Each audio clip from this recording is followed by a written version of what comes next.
तो एक नया टॉपिक पढ़ेंगे दक्षिण अमेरिका महाद्वीप के बारे में।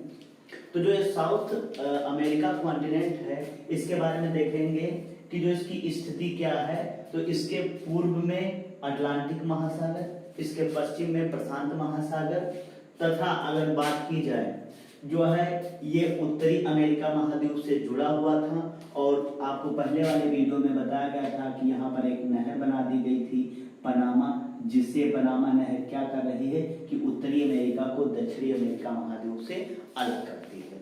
अब अगर जो हम लोग बात करें इसी में तो देखेंगे कि जो दक्षिण अमेरिका महाद्वीप है इसमें कुल जो है 15 देश शामिल है। कितने देश शामिल हैं? तो 15 देश शामिल हैं, जिसमें से अगर हम लोग बात करें तो त्रिनिदाद पड़ेगा अटलांटिक में, और फ्रेंच गुयाना, सूरीनाम और Guyana, Venezuela, Colombia, Ecuador, Peru, Bolivia, Chile, Paraguay, Uruguay, Argentina.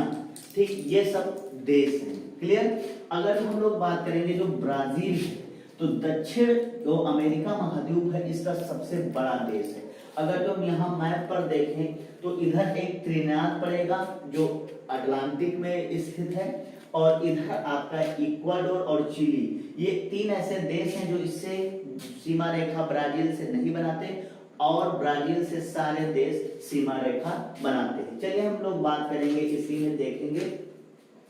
तो अगर देखा जाए तो जो दक्षिण अमेरिका है यहाँ से भूमध्य और मकर रेखा गुजरती है। तो कई बार रेखाओं से लेकर क्वेश्चन बनता है। तो दक्षिण अमेरिका महाद्वीप से कौन कौन सी रेखा गुजरती है? भूमध्य रेखा गुजरती है, और कौन सी गुजरती है? मकर रेखा गुजरती है। कौन सी रेखा गुजरती है? मकर रेखा गुजरती है। क्लियर? अब अगर जो हम लोग बात करेंगे तो देखेंगे जो भूमध्य रेखा है ये इक्वेटर लाइन, इसको इंग्लिश में क्या कहेंगे? इक्वेटर लाइन, या इसी को विषुवत रेखा कहते हैं। तो जो ये 0 डिग्री इक्वेटर लाइन है, अगर जो हम लोग इसकी बात करें ये कितने देशों से गुजरती है दक्षिण अमेरिका महाद्वीप के, ये क्वेश्चन बनता है। तो अगर देखा जाए तो जो भूमध्य रेखा है, ये भूमध्य रेखा आपको मैप पर दिख रहा होगा, इक्वाडोर से गुजरती है। कहां से गुजरती है? इक्वाडोर से गुजरती है। दूसरा अगर देश देखा जाए तो कोलंबिया से गुजरती है, और तीसरा आपका हो गया ब्राजील। क्लियर? तो कितने देशों से गुजरती है? 3 देशों से गुजरती, 3 देशों से गुजरती है। क्लियर है बात? तो कितने भूमध्य रेखा अफ्रीका महाद्वीप के भूमध्य रेखा दक्षिण अमेरिका महाद्वीप के कितने देशों से गुजरती है? तो 3 देशों से। अगला हम लोग बात करेंगे इसी में देखेंगे मकर रेखा। जो मकर रेखा है वो कितने जो है देशों से गुजरती है? तो हम लोग इसमें अगर आपसे आंसर पूछा जाए तो 4 देशों से। दक्षिण अमेरिका महाद्वीप के 4 देशों से गुजरती है, 4 देशों से गुजरती है। क्लियर? वो कौन कौन से देश है? तो मैप पर देखेंगे, चिली जो है आपका, पराग्वे आपका, अर्जेंटीना हो जाएगा, ठीक, और ये आपका ब्राजील। थोड़ा मैप में देखेंगे किन किन देशों से गुजरती है। तो आपका एक तो हो गया चिली से गुजरती है आपका, और ये आपका जो है अर्जेंटीना से, पराग्वे से, और आपका ब्राजील से। तो कौन कौन से देश हैं?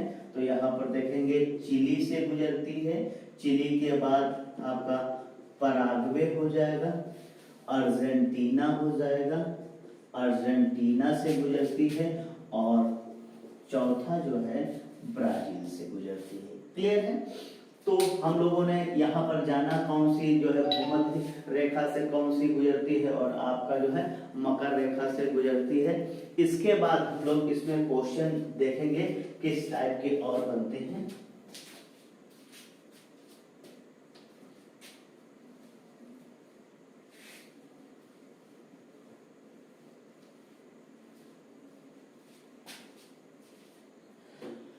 सबसे पहले देखेंगे जो आपका दक्षिण अमेरिका है, यहाँ से एक पर्वत श्रृंखला है जो वेनेजुएला से शुरू होती है। कहां से शुरू होगी? वेनेजुएला से शुरू होगी, और इसके बाद आपका ये शुरू होगी कोलंबिया, इक्वाडोर, और फिर आपका ये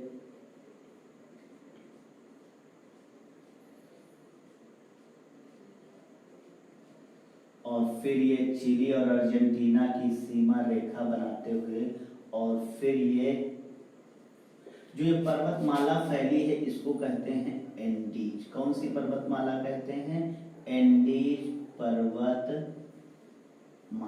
क्लियर? तो ये कहां से शुरू होती है? ये वेनेजुएला से शुरू होगी, और इसके बाद जो है ये आपका जो है अर्जेंटीना और चिली की सीमा रेखा बनाते अर्जेंटीना तक फैली। तो अगर जो हम लोग देखेंगे तो दक्षिण अमेरिका में कौन सी पर्वतमाला है? एंडीज पर्वतमाला है। और जो ये एंडीज पर्वतमाला है यह विश्व की सबसे लंबी पर्वतमाला है, लंबी पर्वतमाला है।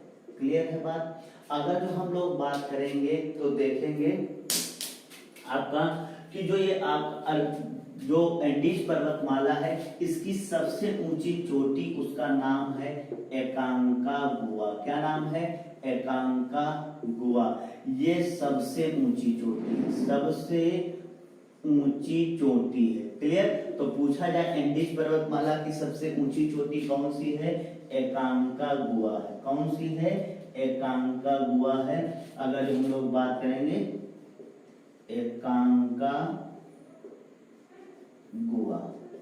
ठीक, पर्वत चोटी ये है सबसे। ये है कहां पर?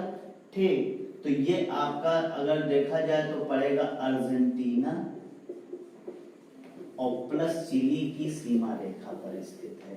एंडीज पर्वतमाला की सबसे ऊंची चोटी कौन सी है? एकांकागुआ। अब हम लोग इसी में बात करेंगे, देखेंगे कि जो ये वेनेजुएला है, और इसके बाद वेनेजुएला के बाद आएंगे इक्वाडोर। कहां पर आएंगे? तो देखेंगे इक्वाडोर में। ठीक, तो यहाँ पर इक्वाडोर में दो चोटियों की अक्सर चर्चा होती है। एक की चर्चा होगी, इसका नाम है कोटोपैक्सी। क्या नाम है?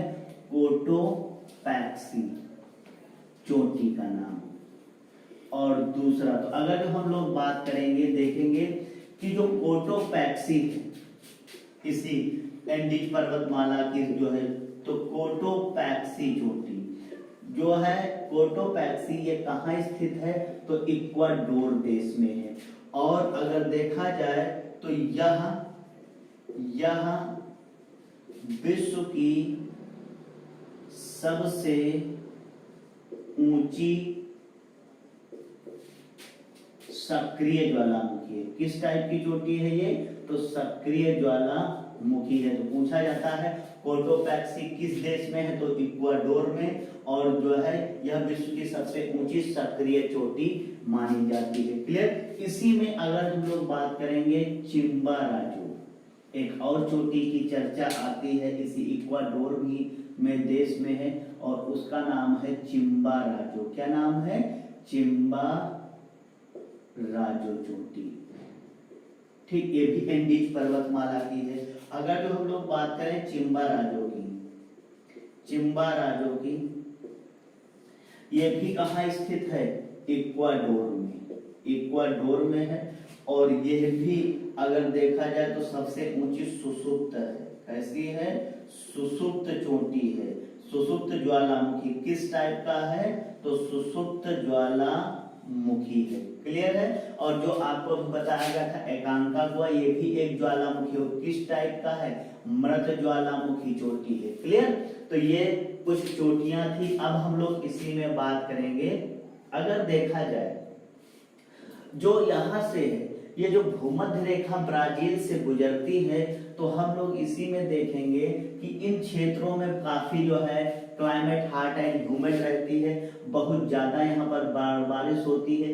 बारिश के कारण यहाँ पर बहुत सारे जंगल पाए जाते हैं, और वो बहुत सघन जंगल पाए जाते हैं, जिनकी वजह से यहाँ पर भी नदियां क्या है? बड़े पैमाने पर बहती हैं। तो हम लोगों ने अभी यहाँ पर बात किया था एक एंडीज पर्वतमाला की, और यहाँ से जो है जो आपका उसमें कौन कौन सी महत्वपूर्ण चोटियां हैं वहां पर हम लोगों ने बात की। अब हम लोग बात करेंगे इसी में देखेंगे, ठीक, जो ये ब्राजील है इसमें एक चोटी है उसका नाम है मीनास, ठीक, जो ब्राजील में है उस चोटी का नाम है मीनास गराइस, ये चोटी है। तो ये भी एक पर्वत रेंज है, ये कहाँ की है, तो ब्राजील की पर्वत रेंज है, इसी वजह से इसका क्या नाम है, तो मीनास जो है गराइस नाम है। क्लियर। अब हम लोग इसी में अगर जो बात किया जाए तो देखेंगे दक्षिण जो अमेरिका है, यहां से हम लोग एक बात अक्सर बनता है क्वेश्चन नदी को लेके, तो इसी में एक नदी का नाम आता है ओरो निको नदी, ठीक, इसके बारे में जानेंगे।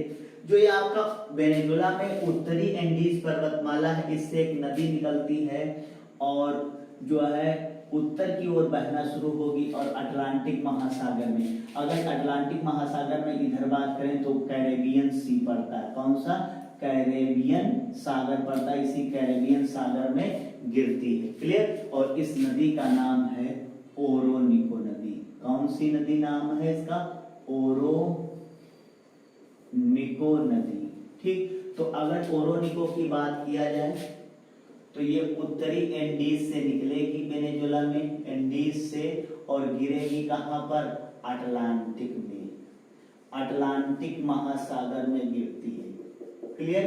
अगर जो हम लोग बात करें इसी में, तो जो ओरोनिको नदी है इसकी सहायक है कैरो नदी। कौन सी नदी है, कैरो नदी है। क्लियर। और इसी कैरो नदी अगर देखा जाए तो ये इसकी सहायक नदी कौन सी हो जाएगी, कैरो, ये भी एंडीज से निकलेगी और वेनेजुला में जाके जो है मिल जाएगी, किसमें, ओरोनिको में। इसी कैरो नदी पर अगर देखा जाए, क्यों ये फेमस है, तो कैरो नदी पर जो है, कैरो नदी पर विश्व का सबसे ऊंचा, विश्व का सबसे ऊंचा जलप्रपात यानी वाटरफॉल, या इसी को झरना स्प्रिंग कहते हैं, एंजिला स्थित है। कौन सा स्थित है, एंजिला। तो पूछा जाता है कि एंजिला जलप्रपात किस देश में है, एंजिला, ठीक, तो किस देश में, तो आपका आंसर हो जाएगा वेनेजुएला। क्या, कौन सा देश हो जाएगा, कौन सा देश हो जाएगा, तो वेनेजुएला हो जाएगा। क्लियर। अगला हम लोग अगर इसी में नदी की बात की जाए वो है आपका अमेजन नदी। अमेजन नदी, अमेजन नदी अगर देखा जाए तो ये जो इसका अपवाह तंत्र है, अमेजन नदी का अपवाह तंत्र है, वो जो है देखा जाए तो 11 देशों में फैला है। कहां पर फैला है, 11 देशों में। जैसे अपने यहाँ गंगा का अपवाह तंत्र जो है 11 राज्यों में फैला है, ऐसे ही अगर जो हम लोग बात करें तो इसका भी 11 देशों में अपवाह तंत्र है। जैसे बात करें Bolivia, Peru, Colombia, Venezuela, Guyana, Suriname, French Ecuador, Paraguay, ये सारी नदियां इसी में आकर मिलती, और लगभग जो है इसमें 1100 नदियां भी मिलती है इसी में आके। छोटी मोटी जो है नदियां सीजनल और आउट सीजनल जो रिवर्स होती वो सब इसी में मिलती हैं। क्लियर। तो बड़ी दूर का अगर देखा जाए ये निकलती कहां से, देखेंगे तो ये आपका एंडीज पर्वतमाला है और पेरू देश पड़ता है। तो यहाँ पर पेरू देश में एंडीज पर्वतमाला में एक चोटी है, उस चोटी का नाम है रियो मांटारो। क्या नाम है उसका, रियो मांटारो। क्लियर। इस रियो मांटारो से अगर देखा जाए तो एक नदी निकलती है और जो है उत्तर इस पूर्व की ओर बहती हुई और जाएगी अटलांटिक में गिरेगी। कहां पर गिरेगी, अटलांटिक में गिरेगी, ठीक, कहां पर गिरेगी, अटलांटिक में, इस तरह का। और ये एस टाइप का जो है आकार खूब बनाती है, एस टाइप से बनाती है, ठीक। और जो इसका नाम है अमेजन नदी, अमेजन नदी। ठीक, अगर जो हम लोग बात करें तो जो अमेजन नदी है ये कहां से निकलेगी, रियो मांटारो, रियो मांटारो, ये कहां पर पड़ेगा, तो पेरू में पड़ेगा, पेरू में पड़ेगा, यहां से निकलती है और गिरती कहां है, अटलांटिक महासागर में। कहां गिरती है, अटलांटिक महासागर में गिरती है। क्लियर। अब आपको जानने वाली बात यह है कि जब ये बहुत लंबा डिस्टेंस, उसमें लगभग वही 1100 नदियां आके मिलती हैं, तो बहुत ढेर सारा पानी इसमें आता है। तो वही अगर देखा जाए तो एक क्वेश्चन बनता है कि जल आयतन, यानी कि वाटर होल्डिंग कैपेसिटी के अकॉर्डिंग, जल आयतन की दृष्टि से विश्व की सबसे बड़ी नदी है, सबसे बड़ी नदी। तो अमेजन के बारे में पूछा जाए विश्व की सबसे बड़ी नदी कौन सी है, तो आपका आंसर हो जाएगा अमेजन। अब अगर हम लोग बात करेंगे, देखेंगे जो अमेजन है इसकी सहायक नदी कौन कौन सी है, तो कुछ इंपॉर्टेंट जैसे मदिरा है, पुरुष है, और फिर अगर हम लोग बात करें इसी में जापुरा है, कौन है, जापुरा है। ठीक, इसके बाद ये गुएना है, ठीक, सुरिएसा है, क्वेटो है, ये बहुत सारी नदियां हैं छोटी मोटी। तो ये सारी अगर देखा जाए तो ये इसकी सहायक, जो मदिरा और पुरुष और जापुरा, इनका काफी नाम आता है। ठीक, इसके बाद हम लोग देखेंगे साओ फ्रांसिस्को नदी है, ठीक, साओ फ्रांसिस्को नदी। अगली नदी कौन सी है, साओ, जो ये मीनास गराइस चोटी है इसी से निकलती है और अटलांटिक में गिरती है। इसका नाम है साओ फ्रांसिस्को, और इसी के किनारे साओ पालो शहर स्थित है। क्लियर। तो कौन सी नदी हो जाएगी, हम लोग बात करेंगे इसी में, देखेंगे नदी थी साओ फ्रांसिस्को, ठीक, नदी। तो ये ब्राजील में पड़ता है, कहां पर, ब्राजील में पड़ता है, मीनास गराइस चोटी। इस मीनास गराइस चोटी से निकलती है और गिरती कहां है, अटलांटिक में, अटलांटिक महासागर में गिरती है। ठीक, और इसके किनारे साओ पालो शहर बसा है। कौन सा, साओ पालो शहर बसा है। क्लियर है। इसके बाद है इसी में जो है पराना नदी। ठीक, ये पड़ता है आपका ब्राजील का पठार, यहां से निकलती है और इसके बाद ये जो है सीमा रेखा बनाएगी पराग्वे और जो है आपका ब्राजील की, और फिर गिरती है जाके अटलांटिक महासागर में, और ये है आपका पराना नदी। कौन सी नदी है, तो पराना नदी। कौन सी नदी, पराना नदी में। तो ये अगर जो हम लोग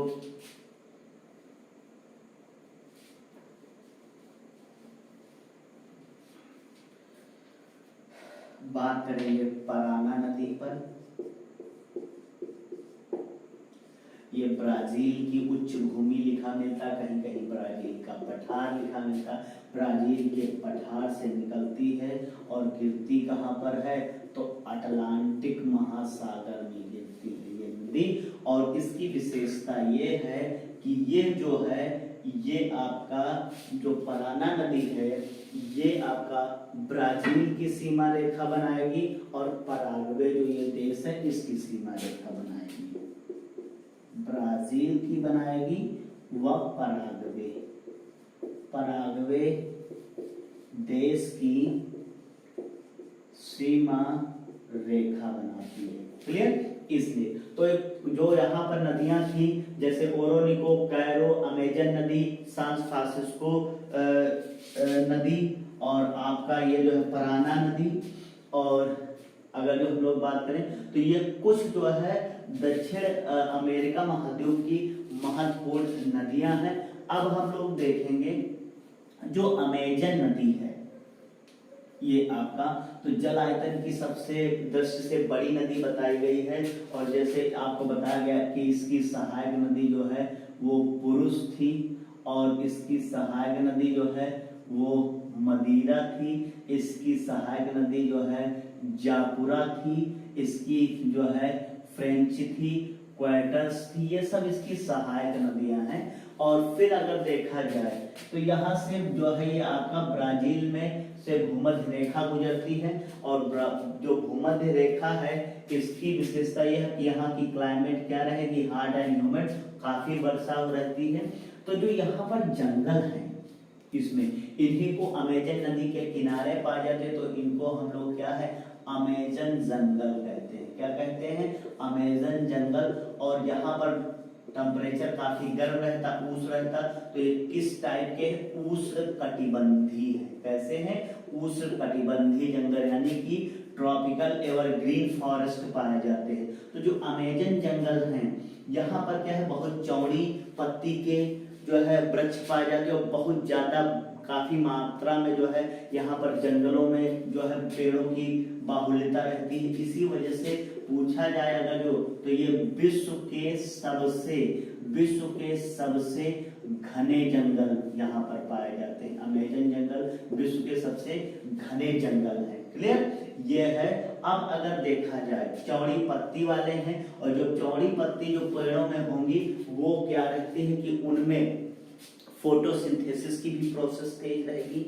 वो क्या करेंगे, ऑक्सीजन को ज्यादा छोड़ेंगे और कार्बन डाइऑक्साइड को ज्यादा जो है एब्जॉर्ब करेंगे।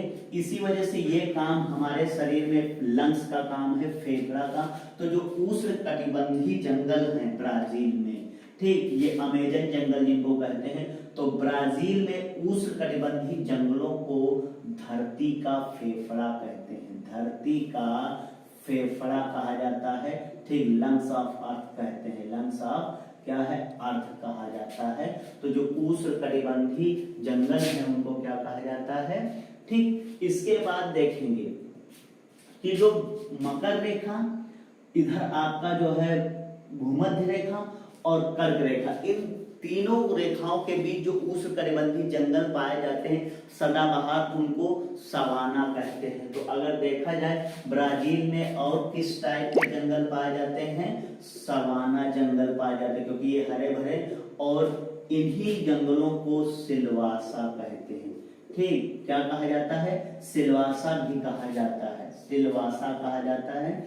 और इसी में जो है एक घास पाई जाती है, उसका नाम भी क्या है, सिलवासा है। ठीक, अभी हम लोग इसमें बात करेंगे घास की, सिलवासा। इन्हीं जंगलों में एक वालसा नाम की लकड़ी पाई जाती है, पेड़ पाया जाता है, वालसा नामक ये वृक्ष पाया जाता है। और जो इस वृक्ष की लकड़ी है, ये विश्व की सबसे हल्की लकड़ी मानी जाती है, सबसे हल्की लकड़ी मानी जाती है। जितने भी लकड़ी वाले पेड़ हैं वो सब कैसे हैं, उनमें से जो है ये विश्व की सबसे हल्की लकड़ी मानी जाती है। क्लियर, तो हम लोग देखेंगे अब अगर जो बात किया जाए, ठीक, जो ये आपका यहाँ पर हरे भरे जंगल पाए जाते हैं, उष्णकटिबंधीय यहाँ पर हैं, और हॉट ह्यूमिड क्लाइमेट पाई जाती है, तो लंग्स ऑफ अर्थ कहते हैं। फिर देखेंगे इसी में जो है जहाँ पर ज्यादा वर्षा होगी वहां पर घास फूस ज्यादा उगती है।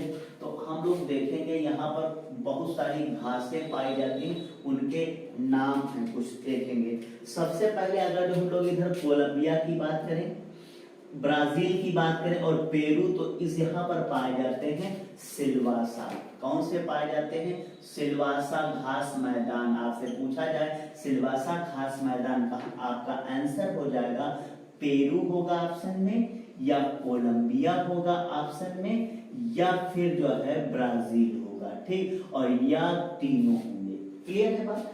अगला देखेंगे इसी में हम लोग अगर जो बात किया जाए, जो आपका ये वेनेजुला है, यहाँ पर घास के मैदान है, इनको कहते हैं लानोस। क्या कहा जाता है, लानोस घास। ठीक, जो ये आपका ब्राजील है, यहाँ पर भी इनको कहा जाता है घास के। जो अमेजन जंगल है इनमें कटंगा कहते हैं, और कंपोज कहते हैं। क्या कहते हैं? कंपोज कहा जाता है। तो अगर जो आपसे पूछा जाए ठीक कि जो लानोस घास के मैदान हैं, लानोस घास मैदान ये कहाँ पर है, आपका आंसर हो जाएगा वेनेजुएला। क्या हो जाएगा? वेनेजुएला हो जाएगा। अगर जो आपसे पूछा जाए कि बताइए कटंगा घास के मैदान कहाँ है या कंपोस्ट घास के मैदान कहाँ पर है, तो आपका आंसर हो जाएगा ब्राजील। क्लियर? ठीक। अगर जो आपसे पूछा जाए कि बताइए सिल्वासा घास के मैदान कहाँ, तो कोलंबिया, पेरू और ब्राजील। ठीक। आगे हम लोग बात करेंगे, जब आएंगे यहाँ अर्जेंटीना, तो जो ये अर्जेंटीना का पार्ट है, ये वाला अर्जेंटीना का जो ये पूरा पार्ट हम लोग देखते हैं ये, तो इधर पूर्वी अर्जेंटीना और फिर ये पश्चिमी, तो यहाँ पर एक घास का मैदान पाया जाता है पूर्वी अर्जेंटीना में, वो पराग्वे तक फैला है, पराग्वे और ये पूरा, तो इसको कहा जाता है, इस घास के मैदान को कहते हैं ग्रान चाको। क्या कहा जाता है? ग्रान चाको कहते हैं। तो अगर जो इसी में पूछा जाए कि जो है ग्रान चाको घास के मैदान कहाँ है, ग्रान चाको घास के मैदान कहाँ, तो आपका आंसर हो जाएगा पूर्वी अर्जेंटीना। क्या हो जाएगा आंसर? पूर्वी अर्जेंटीना हो जाएगा। क्लियर? अगर जो और पूछा जाए यहाँ पर एक घास का मैदान, उसको क्या कहते हैं, तो हमारा एक आंसर हो जाएगा अर्जेंटीना में पंपास। काफी फेमस है पंपास घास के मैदान। क्लियर? तो अगर जो हमसे पूछा जाए कि पंपास घास के मैदान कहाँ है, पंपास घास के मैदान, आपका आंसर हो जाएगा अर्जेंटीना। क्लियर है? तो ये था घास के मैदान, कुछ जो है दक्षिण अमेरिका में है। अब देखेंगे जो कोलंबिया ये है और ये अमेजन है, जहां पर ये पर्वतीय इलाका है और पर्वतीय इलाका में हाट जो है और जो है ह्यूमिड क्लाइमेट होती है, तो ऐसे क्षेत्रों में जो है कहवा की खेती अच्छी होती है। ठीक, यानी उसको हम लोग कहवा से ही कॉफी बनती है। तो अगर हम लोग बात करें ठीक, तो जो कहवा के बागान कोलंबिया और ब्राजील, इनको फैजेंडा कहते हैं। तो अगर देखा जाए फैजेंडा, आपसे पूछा जाए फैजेंडा क्या है, तो हमारा आंसर हो जाएगा कि कहवा, यानी इंग्लिश में कहते हैं कॉफी। ठीक, कॉफी के बगीचे या बागान कहते हैं। क्लियर? और ये फैजेंडा कहते कहाँ पर है, तो ये भी आपको बता दें, इसमें लिखा मिलेगा आपको कोलंबिया और दूसरा आपका ब्राजील देश। ये दोनों जो है पेपर में अगर जो आ जाए तो जो है बिल्कुल टिक कर दीजिएगा। ठीक, तो आपका फैजेंडा कहवा के बागान कहाँ पर पाए जाते हैं? ठीक, कहवा के बगीचों को कोलंबिया और ब्राजील में किस नाम से जाना जाता है? फैजेंडा नाम से। जब कोलंबिया और ब्राजील में एक बढ़िया कॉफी के बागान होते हैं, तो अगर तो हम आपको बता दें, अभी हम लोगों ने बात की थी कि जो ये आपका मीनास गराइस चोटी से साओ फ्रांसिस्को नदी निकलती है, इसके किनारे एक शहर बसा हुआ है और उस शहर का नाम है साओ पालो। क्या नाम है? साओ पालो शहर, साओ पालो शहर। क्लियर? तो जो ब्राजील का साओ पालो शहर है, इसी, तो जो ब्राजील का साओ पालो शहर, साओ पालो शहर, ये किसके लिए जाना जाता है? तो यहाँ पर कॉफी की बड़ी मार्केट लगती, बाजार है, तो विश्व में कॉफी मंडी के नाम से फेमस है। यहाँ पर खूब बड़े पैमाने पर खेत जो है कॉफी की जो है खरीदारी और बिक्री होती है। ठीक, आगे हम लोग बात करेंगे जो साओ पालो शहर है, इसी फिर समुद्र के किनारे ब्राजील का एक और शहर है और उस शहर का नाम है सेंटोस। क्या नाम है? सेंटोस शहर। क्लियर? अगर जो आपसे पूछे सेंटोस शहर के बारे में, तो आप, ये भी ब्राजील का शहर है सेंटोस। कैसा है? सेंटोस। सेंटोस जो शहर है ब्राजील का सेंटोस शहर है ये क्यों फेमस है? तो ब्राजील का जो सेंटोस शहर, जितनी कॉफी यहाँ खरीदी और जो है बेची जाती साओ पालो में, इसका निर्यात किया जाता है पूरे विश्व में। इसी वजह से ये समुद्र के किनारे है, तो इसको कॉफी बंदरगाह के, विश्व में कॉफी बंदरगाह के नाम से जाना जाता है। तो सी पोर्ट ऑफ कॉफी के नाम से कौन सा शहर फेमस है? तो ये सेंटोस शहर फेमस है। क्लियर? चलिए आगे हम लोग इसी में बात करेंगे। जो ये आपका एंडीज पर्वतमाला है, इसी एंडीज पर्वतमाला में अगर हम लोग बात करें तो यहाँ पर देखेंगे ये आपका पेरू है और ये बोल्विया, इसकी सीमा रेखा पर, यानी कि पेरू और बोल्विया की सीमा रेखा पर एक जो है झील पड़ती है और इस झील का नाम है टिटिकाका। क्या नाम है? टिटिकाका झील। टिटिकाका झील, ठीक समझेंगे टिटिकाका झील का कॉन्सेप्ट क्या है, देखते हैं।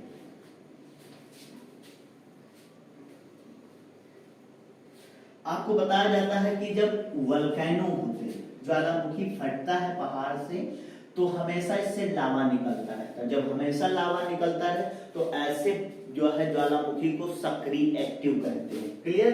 और अगर जो हम लोग बात करें कि जिसमें रुक रुक कर लावा निकले उसको सुषुप्त कहते हैं, और जिसमें एक बार लावा निकल जाए फिर भविष्य में कभी भी ना निकले, इसको मृत कहते हैं। तो जब जो है ज्वालामुखी पर्वत से लावा बाहर निकल जाता है, इसके बाद कभी भविष्य में नहीं निकलेगा, तो लावा निकलने के बाद यहाँ पहाड़ के ऊपर क्या होता है? एक गड्ढा बन जाता है। क्या बन जाता है?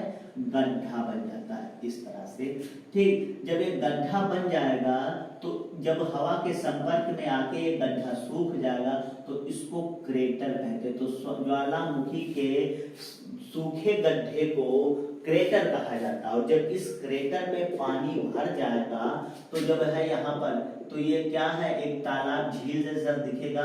ऐसी झीलों को कोल्डेरा कहा जाता है। क्या कहा जाता है? कोल्डेरा झील कहते हैं। क्लियर?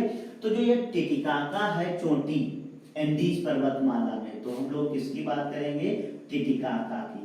ये एक पर्वत चोटी थी, लावा बाहर निकल गया इससे, और जो है तो ये क्या हुआ कि जो है ये क्या बन गया? एक क्रेटर बन गया, पानी भर गया, तो ये कोल्डेरा झील है। तो टिटिकाका कहां पर है? तो पेरू व बोल्विया की सीमा रेखा, बोल्विया की सीमा रेखा में है। किसकी चोटी? तो ये एंडीज पर्वतमाला की ही एक चोटी है, पर्वतमाला की। और यह एक किस टाइप की? तो यह एक कोल्डेरा झील है। कैसी है? कोल्डेरा झील। लेकिन इसका फेमस क्यों है? दरअसल अगर जो संसार में देखा जाए तो ये पर्वत चोटी पर है, तो विश्व की सबसे ऊंची चोटी जो है और किस ऊंची झील और किस टाइप की है अगर देखा जाए? कोल्डेरा है, और इसमें नाव भी चलती, तो नाव का गम है। तो इसका आंसर हो जाएगा टिटिकाका की विश्व की सबसे ऊंचाई पर स्थित नौकागम्य झील, नौकागम्य झील, जिसमें नाव भी चलती है, बोट वगैरह चलते हैं इसी वजह से। तो जो ये टिटिकाका झील कहाँ है? पेरू और बोल्विया की सीमा रेखा पर। ठीक, चले आगे हम लोग बात करेंगे इसी में। जो ये आपका एंडीज पर्वतमाला है, चिली में आएंगे तो एंडीज पर्वतमाला के पश्चिम में यहाँ पर एक मरुस्थल है चिली में, और उस मरुस्थल का नाम है आटाकामा। क्या नाम है? आटाकामा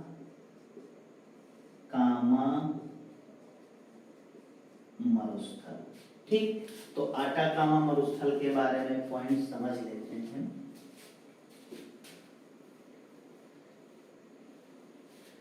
देखिए जो ये एंडीज पर्वतमाला है, प्रशांत महासागर से जो यह मानसूनी हवाएं चलती हैं और टकराती हैं, तो इस जो समुद्र का तट है और पर्वत रेंज है, इसका काफी डिस्टेंस कम होने के कारण जब ये पहाड़ों से टकरा के रिफ्लेक्ट हो जाती तो इस क्षेत्र में बारिश नहीं होती। क्लियर? तो इसी वजह से यहाँ पर डेजर्ट जो है पाया जाता है। और आटाकामा मरुस्थल, तो आपसे पूछा जाए कि आटाकामा मरुस्थल कहाँ पर है, तो चिली में है। चिली में है। और अगर एग्जैक्ट पोजीशन पूछी जाए चिली में कहाँ पर पड़ेगा, तो एंडीज पर्वतमाला, एंडीज पर्वतमाला के पश्चिम में ये स्थित है। ठीक, जो ये चिली है इसी में अगर जो हम लोग बात करें तो एक जगह पर चिली में जो आटाकामा मरुस्थल है इसी में एक जगह पड़ती, उसका नाम है अरिका। क्या नाम है? अरिका नाम है। क्या नाम है? अरिका, यह स्थान का नाम है। और यहाँ पर सबसे ज्यादा जो है काहे की कमी आती है, यहाँ पर ह्यूमिडिटी बहुत लो है, यहाँ पर नमी कम है, बहुत मॉइस्चर, तो ये सबसे शुष्कतम स्थान है। आटाकामा मरुस्थल का सबसे शुष्कतम स्थान है। तो आटाकामा मरुस्थल का सबसे शुष्कतम स्थान कौन सा है? तो अरिका स्थान है। कहाँ पर पड़ेगा? चिली में पड़ेगा। और ये सबसे जो है शुष्कतम स्थान है। इसी वजह से जो आटाकामा मरुस्थल है, आटाकामा मरुस्थल है यह विश्व का सबसे शुष्कतम, विश्व का सबसे शुष्कतम मरुस्थल माना जाता है। ठीक, बहुत ज्यादा इसमें ड्राइनेस है। अब इसी आटाकामा मरुस्थल की अगर जो बात करें, इसी आटाकामा मरुस्थल चिली में ही एक खान पाई जाती है और उस खान का नाम है चुक्की का माटा। क्या नाम है इसका? चुक्की का माटा।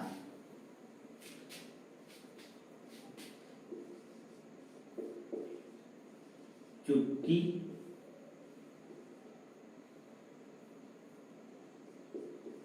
कमाटा खान।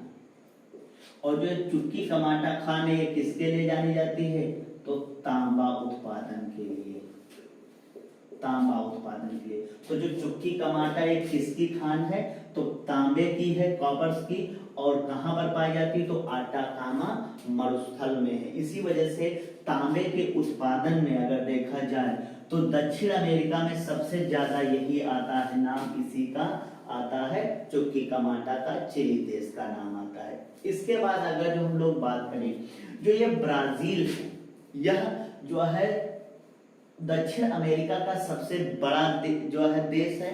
अगर हम लोग बात करें तो रूस, कनाडा, चाइना और आपका यूएसए और इसके बाद ये आपका ब्राजील, यानी 5वें स्थान पर ये ब्राजील आता है। क्लियर? तो अगर इसी ब्राजील में जो उच्च भूमि आपको बताया गया था जहां से पराना नदी निकलती, इसके उत्तर में थोड़ा बढ़ेंगे तो एक जगह पड़ती है, उसका नाम है अमापा। क्या नाम है? अमापा। क्या नाम है? अमापा। ठीक, अब इसी जो है अमापा में एक खान है, तो इसी को हम लोग अमापा जो है अमापा खान कह देते हैं। और जो अमापा खान है, ठीक, ये ब्राजील की उच्च भूमि में जो पाई जाती है, ये विश्व में मैग्नीशियम उत्पादन के लिए जानी जाती है। किसके लिए जानी जाती है? तो मैग्नीशियम उत्पादन के लिए। तो ब्राजील में एक खान पाई जाती है, ब्राजील में, उसका नाम है अमापा। ठीक, अमापा खान। और यह विश्व में मैग्नीशियम उत्पादन के लिए, मैग्नीशियम उत्पादन के लिए फेमस है। क्लियर है? तो मैग्नीशियम उत्पादन के लिए फेमस है। सॉरी, मैग्नीज नहीं, मैग्नीज हो जाएगा। मैग्नीज उत्पादन के लिए विश्व में जो है काफी फेमस है। क्लियर? तो अमापा खान कहाँ है? जो है ब्राजील उच्च भूमि में है। क्लियर? आगे हम लोग बात करेंगे जो दक्षिण अमेरिका है, इसी में ये चिली है और इधर अर्जेंटीना है। तो यहाँ पर एक जलसंधि पाई जाती, इसका नाम है मैगलेन जलसंधि। क्या नाम है? मैगलेन जलसंधि, या कहीं कहीं मैंजल जलसंधि लिखा मिलता है, तो कंफ्यूज नहीं होंगे, वो एक ही बात है। ठीक, तो मैगलेन जलसंधि के बारे में जानेंगे।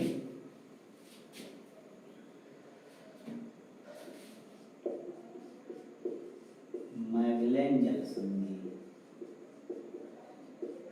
जो मैगलेन जलसंधि है तो ये क्या करती है? इधर अटलांटिक महासागर, इधर प्रशांत, तो अटलांटिक को प्रशांत महासागर से जोड़ती है, जबकि चिली को अर्जेंटीना से अलग करती है। ठीक, तो अगर हम लोग देखेंगे तो किसको जोड़ेगी, तो प्रशांत महासागर को अटलांटिक से, अटलांटिक महासागर से जोड़ती है, महासागर से जोड़ती है। जबकि किसको अलग करती है, तो चिली को अलग कर रही है अर्जेंटीना से। क्लियर है।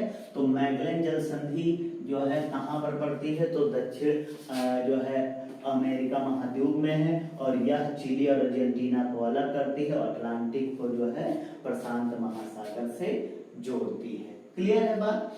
अब हम लोग इसी में देखेंगे जो ये ब्राजील है, ब्राजील, यहाँ पर अगर जो हम लोग बात देखें तो इसी में ब्राजील में एक जनजाति पाई जाती है, उसका नाम है बोरो, बोरो जनजाति। ठीक, तो पूछा जाता है कि बोरो जनजाति कहाँ पर पाई जाती है, बोरो जनजाति शेड्यूल ट्राइब्स, तो ये कहाँ पर है, ब्राजील में। क्लियर है। तो ब्राजील में जो है बोरो जनजाति फेमस है। क्लियर। जो आपका पेरू है इसकी कैपिटल है आपका लीमा। कौन सी है, लीमा। पेरू की राजधानी क्या है, लीमा। क्लियर। क्यों फेमस है समझेंगे यहाँ पर। तो लीमा इसलिए फेमस है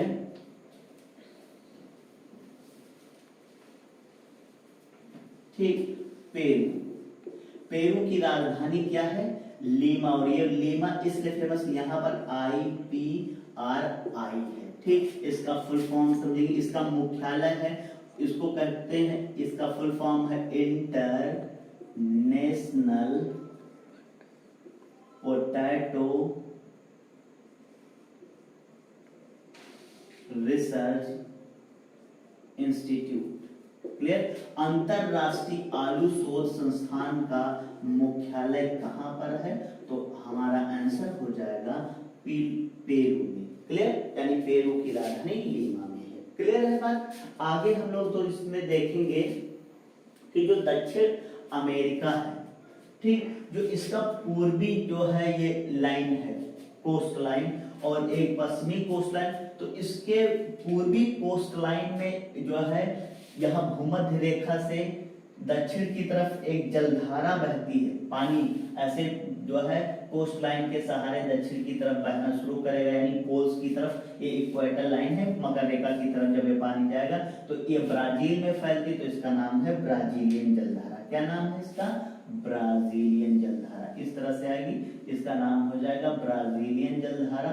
अटलांटिक में बहती है, और ये किस प्रकार की जलधारा है, गर्म जलधारा है। क्लियर। और जो इसके पश्चिम में है वो मकर से किसकी तरफ जाएगी, भूमध्य की तरफ जाएगी, तो इसका नाम हो जाएगा, अगर देखा जाए यहाँ पर पेरू पड़ता है तो इसी का नाम पेरू हो जाएगा, या इसी को हम्बोल्ट कहते हो। ये कैसी है, ठंडी। तो इसके पूर्व में ब्राजील गर्म जलधारा बहती, और इसके पश्चिमी तट रेखा पर जो है हम्बोल्ट पेरू ठंडी जलधारा बहती है। क्लियर। अगर हम लोग बात करें इसी में, जो ब्राजील है, ब्राजील के बाद अर्जेंटीना दूसरा क्षेत्रफल में सबसे बड़ा देश है। क्लियर। और तीसरे नंबर पर फिर आपका आता है वेनेजुएला। तो ये तीन देश इसमें काफी बड़े हैं। क्लियर। तो यहाँ पर अगर देखा जाए विश्व की सबसे लंबी पर्वतमाला कौन सी, एंडीज है, या दक्षिण अमेरिका की सबसे लंबी पर्वतमाला कौन सी, तब भी आंसर हो जाएगा एंडीज। क्लियर है। तो ये सारे बहुत सारी चीजें यहाँ पर हम लोगों ने बात की। टिटिकाका झील और चिम्बाराजो चोटी कोटोपैक्सी सक्रिय ज्वालामुखी है, और जो है इसकी सबसे ऊंची एकांकागुआ चोटी है। तो इस तरह से यहाँ पर घास के मैदान, कटंगा, कंपोज, लानोस और सिलवासा, यहाँ पर वालसा लकड़ी का पेड़ जो है वो बहुत जो है। अगर देखा जाए जो ब्राजील क्षेत्र है, ये अगर हम लोग देखें इंडोनेशिया के बाद रबड़ उत्पादन में दूसरे स्थान पर आता है। क्लियर। तो ये सारी चीजें हम लोगों ने यहाँ से जो है आप पढ़ी, और इसके बाद अगर जो देखें प्रैक्टिस सेट जब सॉल्व करेंगे तो और सारी चीजें जो भी छूट गई हैं उनके बारे में बताया जाएगा। तब तक के लिए